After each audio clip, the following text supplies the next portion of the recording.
नमस्कार, मी प्रिया काळे. तरुण भारतच्या न्यूज बुलेटिनमध्ये आपल्या सर्वांचं स्वागत. आता पाहूया ठळक घडामोडी. महाराष्ट्र आणि बेळगाव जिल्ह्यात कोसळत असलेल्या पावसाच्या पार्श्वभूमीवर सार्वजनिक बांधकाम विभागाचे मंत्री सतीश जारकीहोळी यांनी रायबाग तालुक्यातील विविध भागांना भेट देऊन तेथील परिस्थितीची पाहणी केली. जमखंडी मिरज राज्य महामार्गावरील कुडची पूल पाण्याखाली गेला असून पाण्याच्या पाणी पातळीतील चढ उताराची माहिती मागवण्यात आली आहे. यावेळी मंत्री सतीश जारकीहोळी यांनी कुडची येथे पत्रकारांशी संवाद साधला. पूरग्रस्त भागात आवश्यक खबरदारीची तयारी आधीच करण्यात आली आहे. पूरग्रस्त गावे ओळखण्यात आली आहेत आणि पूर आल्यास त्यांचे स्थलांतर करण्याची तयारी करण्यात आली आहे. सध्या महाराष्ट्रात पावसाचा जोर वाढत आहे, त्यामुळे महाराष्ट्रातील नद्यांमधून येणाऱ्या पाण्यावर सातत्याने लक्ष ठेवण्यात येत असल्याचे त्यांनी सांगितले. संभाव्य पुराचा सामना करण्यासाठी जिल्हा प्रशासनाने सर्व तयारी केली आहे. पाऊस वाढत असल्याने बचाव पथक, केअर सेंटरसह आवश्यक खबरदारीच्या उपाययोजना करण्यात आल्या आहेत. महाराष्ट्रात जास्त पावसामुळे आणखी पाणी येऊ शकते आणि यावर लक्ष ठेवण्यात आले आहे. सतत कोसळणाऱ्या मुसळधार पावसामुळे संपूर्ण शहर परिसरात जलमय झालं आहे. शहरातील विविध वसाहतींमध्ये पाणी साठले आहे. पावसामुळे झाडे कोसळण्याच्या घटनांमध्ये अधिक वाढ झाली आहे. गणेश कॉलनी, कोनवाळ गल्ली, अनुगोळ येथे पावसाने हाहाकार माजवला असून अनेक घरांमध्ये पाणी शिरले आहे. सध्या मूर्तिकार गणेश मूर्ती तयार करण्याच्या कामाला लागले आहेत, परंतु पाणी शिरल्याने काम करणे अवघड बनले आहे. या अगोदर प्रशासनाला व संबंधित अधिकाऱ्यांना सांगून देखील येथील गटारी नाले स्वच्छ न केल्याने ही परिस्थिती उद्भवली आहे. शहरामध्ये 4 ठिकाणी रेल्वे ओव्हरब्रिज असून यापैकी टिळकवाडी येथील तिसरे रेल्वे गेट उड्डाणपुलावरून काही ठिकाणी भराव खचला असून त्यामुळे अपघात होण्याची शक्यता आहे. उड्डाणपुलाच्या मुख्य भागात पावसाचे पाणी साचले असून खडीचे ढिगारे साठले आहेत. रस्त्याची खडी वाहून गेल्याने उड्डाणपुलावर चर पडली आहे, त्यामुळे केव्हाही अपघात होईल याची शाश्वती नाही.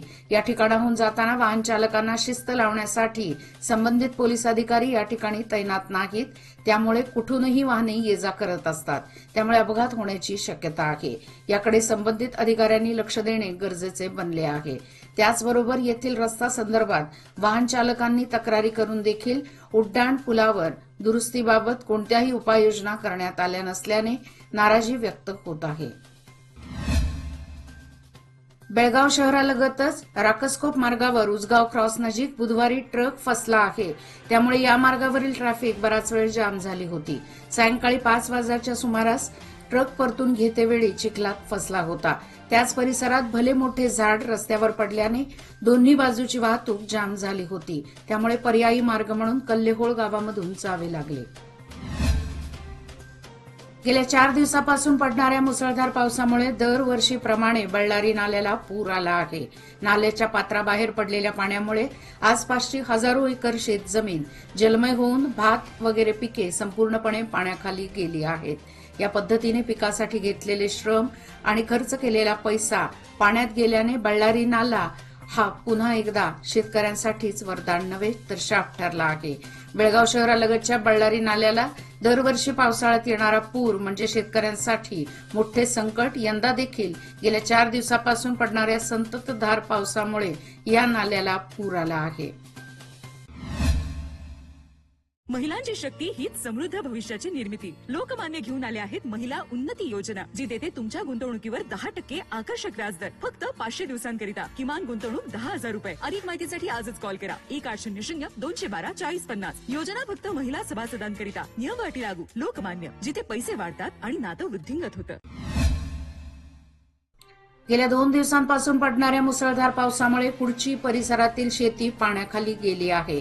पावसामुळे दरवर्षीप्रमाणे बळ्ळारी नाल्याला पूर येतो. पात्राबाहेर पडलेल्या पाण्यामुळे आसपासची हजारो एकर शेत जमीन जलमय होऊन भात वगैरे पिके संपूर्ण पाण्याखाली गेली आहेत. गेल्या काही दिवसांपासून खानापूर तालुक्यातील पश्चिम भागात पडत असलेल्या मुसळधार पावसामुळे गुरुवारी बैलूर येथील पोस्ट कार्यालयाचे छत उडाले असून कार्यालयातील अनेक वस्तू मोडून नुकसान झाले आहे. शतकानुशतके ही जुनी इमारत आहे. गुरुवारी पहाटे कार्यालयात कोणीच नसल्याने या घटनेत कोणतीही दुखापत किंवा जीवितहानी झाली नाही. मात्र यामध्ये लाखो रुपयांचे नुकसान झाल्याचा अंदाज आहे.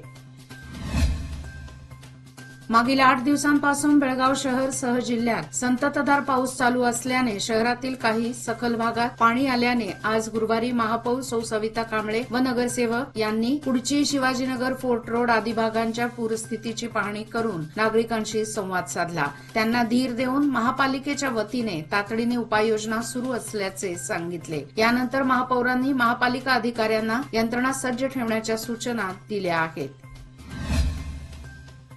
पाणलोट क्षेत्रात पाऊस कोसळत असल्याने नदीच्या पाणी पातळीत सातत्याने वाढ होत चालली आहे. वाढत्या पाणी पातळीमुळे पूर सदृश्य परिस्थिती निर्माण होत असून नदीकाठच्या गावातील नागरिकांमध्ये धास्ती वाढली आहे. बेळगाव वेंगुर्ला महामार्गावर आज सकाळपासून पाणी येण्यास सुरुवात झाली आहे. असं संततधार पाऊस सातत्याने कोसळला तर येथील वाहतूक बंद होण्याची शक्यता वर्तवली जात आहे. आजूबाजूच्या शेती परिसरात पाणी गेल्याने पिकाचे मोठ्या प्रमाणात नुकसान होत आहे. बेळगाव शहराची पावसाची संततधार सुरूच असून अनेक ठिकाणी पडझडीचे सत्र सुरू आहे. काल बुधवारी सायंकाळी शहरातील यंदेखूट येथील ट्रॅफिक सिग्नलचा खांब देखील रस्त्यावर कोसळला होता. मात्र वाहतूक पोलिसांनी तातडीने हा खांब हटवल्याने जनतेतून त्यांचे कौतुक होत आहे. 2 दिवसांपूर्वी या खांबाला एका ट्रकने धडक दिली होती, त्यामुळे मोडकळीस आला होता. त्यामुळे कधीही मोडून पडण्याच्या स्थितीत असल्याने दक्षिण विभागाच्या रहदारी पोलिसांनी तातडीने हा खांब हटवून वाहतूक सुरळीत केली. यावेळी ASIS गिजगट्टी, रवी हलन्नावर, परशुराम बिरादर सह अन्य पोलिसांनी केलेल्या कार्याचे जनतेतून कौतुक होत आहे. विजयपूर जिल्ह्यातील इंडी तालुक्यातील कोलुर्गी गावाजवळ एका वाहनातून तांदळाची अवैध वाहतूक करताना पोलीस आणि अन्य निरीक्षकांनी धाड टाकून तांदूळ जप्त केल्याची घटना घडली. अबुबकर लालसाब जमादार या व्यक्तीला या प्रकरणी अटक करण्यात आली आहे. यामध्ये 500 किलो 57 ग्रॅम वजनाचे व 16,153 रुपये किमतीचे रेशनचे तांदूळ, 50,000 किमतीचे वाहन व एक मशीन जप्त करण्यात आली आहे. या प्रकरणी होर्ती पोलीस ठाण्यात गुन्हा दाखल करण्यात आला आहे. गेल्या काही दिवसापासून सुरू असलेल्या संततधार पावसामुळे बळ्ळारी नाल्याला पूर आला आहे. सदर पुलाचे पाणी मुचंडी या संपर्क रस्त्यावर आल्याने पहिल्यांदाच दोन्ही भागांचा संपर्क तुटला आहे. पाण्याचा प्रवाह वाढत असल्याने दुचाकी व 4 चाकी वाहनांना या रस्त्यावरून जाण्यासाठी मज्जाव करण्यात आला आहे. सध्या पावसाची रिपरिप सुरूच असून यामुळे बळ्ळारी नाल्याला मोठ्या प्रमाणावर पूर आला आहे. यामुळे बळ्ळारी नाल्याने रौद्र रूप धारण केले असून परिसरातील हजारो एकर भात शेती पाण्याखाली गेली आहे. तसेच पाण्याचा प्रवाहही दिवसेंदिवस वाढत आहे. पुराचे पाणी थेट मुचंडी या संपर्क रस्त्यावरून वाहत आहे. त्यामुळे येथून येणे जाणे धोक्याचे बनले असून सर्व वाहनांना येथून जाण्यास बंदी घालण्यात आली आहे.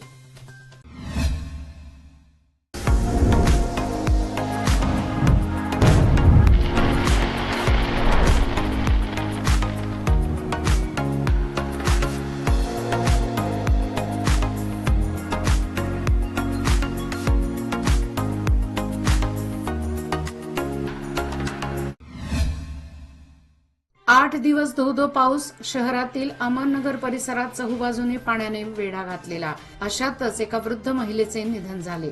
पावसाच्या पाण्यातून सामानाची जुळवाजुळव केली आणि रस्त्यावरील पाण्यातून जीव मुठीत घेऊन अंत्ययात्रा काढून गुरुवारी दुपारी अंत्यसंस्कार करण्यात आले.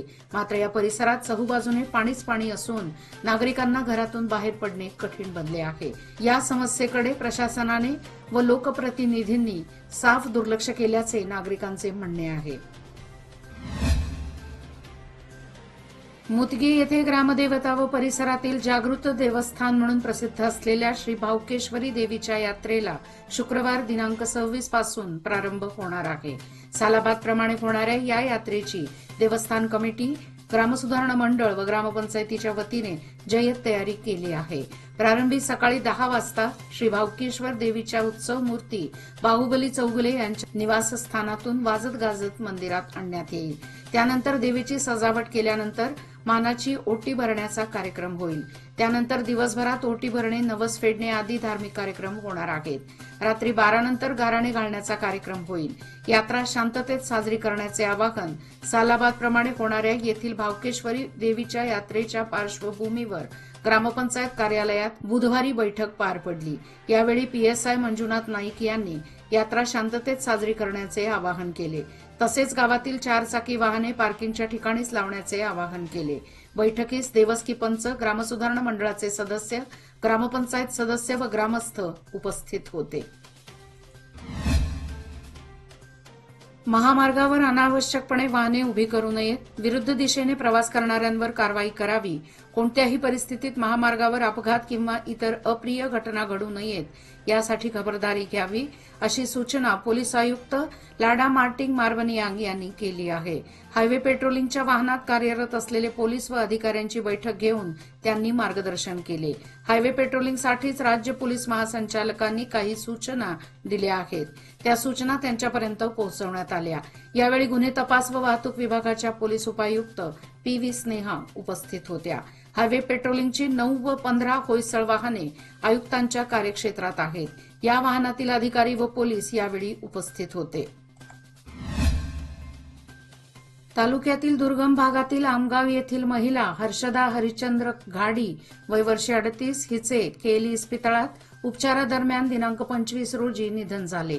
शुक्रवार दिनांक 16 जुलै रोजी आमगाव येथून तिरडीवरून 4 किलोमीटर वाहून आणून 108 रुग्णवाहिकेद्वारे बेळगाव येथील केली रुग्णालयात त्यांना दाखल करण्यात आले होते।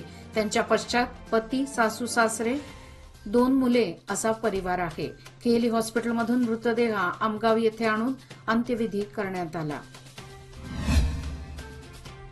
पावसाने अनेक रेकॉर्ड तोडले आहेत। मुसळधार पावसाने बेळगाव मार्गे जाणाऱ्या रेल्वे गाड्यांच्या वेळापत्रकावर परिणाम झालेला दिसत आहे। आज सायंकाळी गोव्याहून दिल्लीकडे जाणारी गोवा एक्सप्रेस 1 तास विलंबाने धावत होती। अनेक नागरिक पाण्यामुळे अडकले आहेत। पुण्यासह मुंबई, ठाणे, कल्याणमध्ये देखील जोरदार पाऊस बरसत आहे। पावसाने रस्ते वाहतूक ठप्प झाली आहे। सध्या कर्जत ते कल्याण वाहतूक बंद असून पुणे मुंबई मध्य रेल्वे मार्गावरील काही महत्वाच्या एक्सप्रेस गाड्या रद्द करण्यात आल्या आहेत। त्यामुळे पुण्याला जाणाऱ्या आणि पुण्याहून मुंबईकडे येणाऱ्या प्रवाशांचे प्रचंड हाल होत आहेत। तालुक्यातील करंजाळ हलसाळ रस्त्यावर, अनमोड रस्त्यावर जळगा, हलशी, नागरगाळी, जांबोटी, खानापूरसह इतर गावातील रस्त्याच्या कडेला असलेली झाडे उन्मळून पडण्याचे प्रकार वारंवार घडत आहेत। त्यामुळे या परिसरातील वीज पुरवठा खंडित होत आहे। वन खाते आपल्या कर्मचाऱ्यांना घेऊन रस्ता वाहतुकीसाठी खुला करत असले तरी संपूर्ण रस्ता खुला करणे गरजेचे आहे। खानापूर हेम्मडगा रस्त्यावर अनेक ठिकाणी झाडे पडल्याने भीमगड अभयारण्यात जागोजागी मोठ्या प्रमाणावर रस्त्यावर झाडे कोसळल्याने या भागातील वाहतूक पूर्णपणे ठप्प झाली होती। भीमगड अभयारण्य विभागाचे वनाधिकारी महेश मरेन्नावर यांनी आपल्या कर्मचाऱ्यांना घेऊन याच रस्त्यावर पडलेली सर्व झाडे बाजूला करून वाहतुकीसाठी रस्ता खुला केला आहे। याचबरोबर आजचे बातमीपत्र इथेच संपले। अधिक माहिती आणि ताज्या घडामोडी करता पाहत रहा तरुण भारत न्यूज चॅनल। तसेच आमच्या चॅनलला लाईक, शेअर आणि सबस्क्राईब करायला विसरू नका आणि विश्वासार्ह बातम्यांसाठी दररोज वाचा दैनिक तरुण भारत। धन्यवाद।